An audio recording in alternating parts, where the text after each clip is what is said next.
Alright, so if you have any more questions for Dhirendra, write to us. Our email ID is at the bottom of your screen. Now, before we go into break on this segment, we get so many questions from NRIs asking us when they have to file their taxes in India, at what point will they have to pay tax in India, and if the rules are different for them. So take a look at this quick report on how the tax department views NRIs.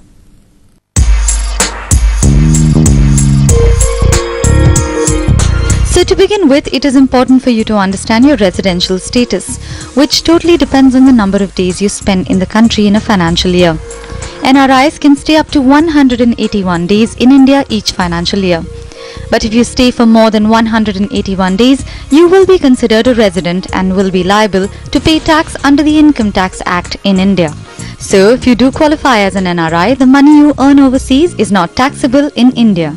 But you are liable to pay tax on income that arises from investments held in India. Whatever your residential status may be, it does not bar you from investing in India. However, there are certain restrictions.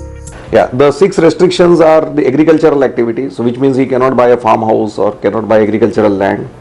He cannot, invest in a plantation activity other than tea plantation, for which there is a special exemption.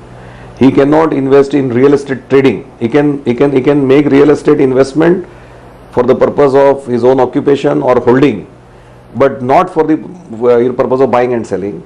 He cannot do trading in the what is called TDR, the transferable development rights, which is again partly linked to the real estate only, and chit fund and nidhi, which are financial activities.